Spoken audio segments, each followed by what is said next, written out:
Teman sekalian, masalah pengerusakan yang di Sukabumi, kenapa kalian heran? Kejadian-kejadian seperti itu sudah lumrah terjadi di negara kita. Alasannya tidak berizin lah, tidak ini. Tadi kita sudah mengungkapkan fakta dari Tempo, 85% rumah-rumah tempat-tempat peribadatan itu memang nggak ada izinnya. Mau itu gereja kayak, mau itu masjid, nggak ada izinnya. 85%.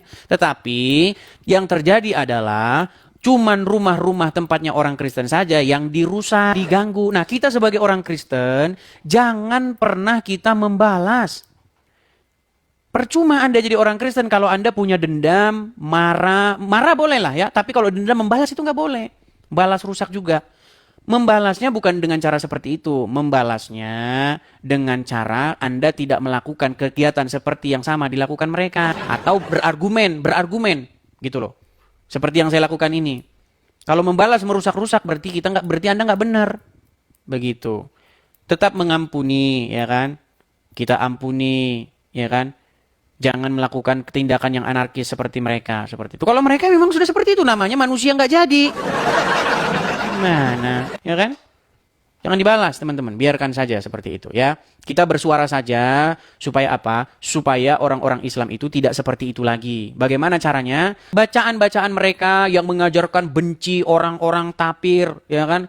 Perangilah di mana saja kamu jumpai mereka, desaklah mereka ke jalan yang sempit. Ganti. Ini yang saya lakukan ini adalah sebagai daya upaya untuk mengganti bacaan mereka yang ada di rumah. Kan saya sudah pernah bilang, di dalam Al-Quran disuruh beriman kepada Injil, disuruh beriman kepada Taurat. Karena di dalamnya terdapat petunjuk dan cahaya. Itu kata Al-Quran. Tapi orang Islam gak percaya. Gak percaya. Makanya di rumah orang Islam gak ada Injil, gak ada Taurat. Adanya kitab yang tadi itu. Desaklah mereka di mana saja kamu jumpai mereka. Jika kamu bertemu dengan mereka di jalan, persempitlah jalan mereka. Akhirnya jadi kayak begitu. Mana Anda ini? Iya. Coba, berapa banyak di antara kalian yang punya hewan anjing? Berapa banyak?